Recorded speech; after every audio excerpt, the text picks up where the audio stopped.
I'm here to talk about something.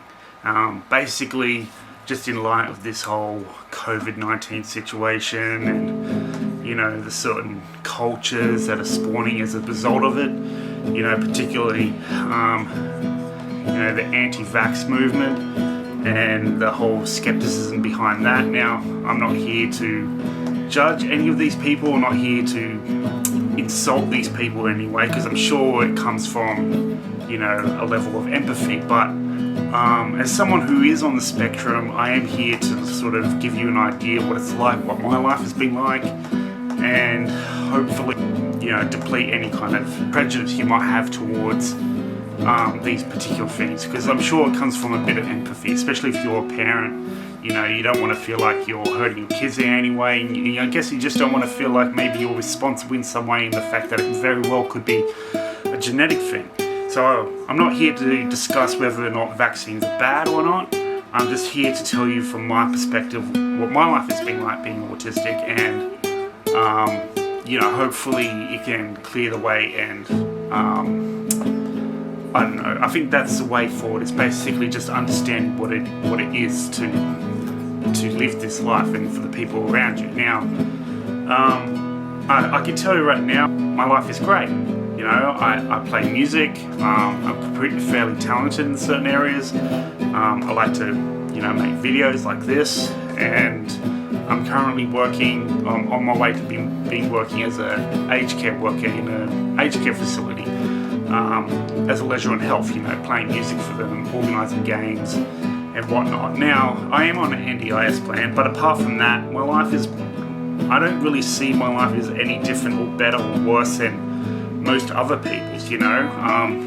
I think for a lot of us, we just think, you know, we just think a bit differently to most other people as far as social norms. Like, I can tell you that I have had many awkward situations for them. Obviously, I can't speak for everyone that is on the spectrum either. Like, it definitely affects people differently. But one thing I have noticed from my peers that might be dealing with a similar kind of condition is that we do have certain similarities in that we do thrive when we are when we're given stability, when we come from a stable home with, you know, loving parents, with you know, chance to find the opportunities to find what our strengths, what our weaknesses are.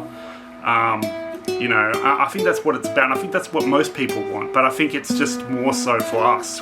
Anyway, yeah, especially, well, it's come to my attention, you know, watching HP Bomber Guys, I think that's his name. I'll try and put him in the credits in the link below.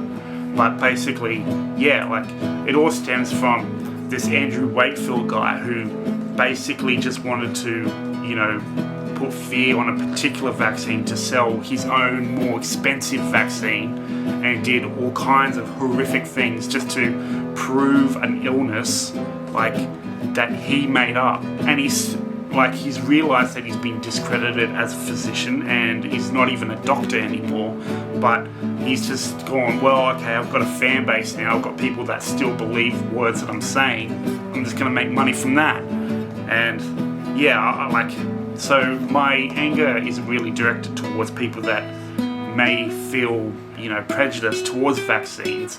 It's more these guys who are, like, profiting off that fear. So I don't know, if they, like, put it this way, if this guy had any kind of integrity or any, like, just a conscience, really, like, he would at least try and do some research into trying to understand the condition of autism better, so that way maybe people can get a better idea that, you know, it's really not as bad as, you know, risking your kids dying slow and painful deaths. Because honestly, like, you know, right now, like, I feel like I'm living the best life ever, like, you know, and I'm autistic, and I don't know what to say, but other than, I don't know, I hope this helps people. I'm just not in any way trying to, you know, belittle anyone or just ignorance, I suppose. But anyway, basically what I would like from this, or what I would like to see society move towards, is maybe not seeing it as anything other than just a different type of person. Like if you're a parent and you find out that your kid is autistic, it shouldn't be any different than, I don't know, finding out they're gay or finding out they're into something that maybe you didn't expect or something like that. I don't know. Just a different type of person. Just more acceptance for who we are. Not necessarily that we're particularly bad people or that, we're, messed up for life or anything like that. Because no, that's, more often than not, that's not the case. As long as we come from a good, stable home with good, loving parents that just want the best for us, I suppose, which is the same thing as any human being would want, they should be fine. It's just about finding out their weaknesses, what they're good at, what they're interested in, all that kind of stuff. Just, I suppose, finding their ikigai. And I feel like I'm one of the lucky few that have finally been able to find that. Yeah, anyway, that's about it. See ya.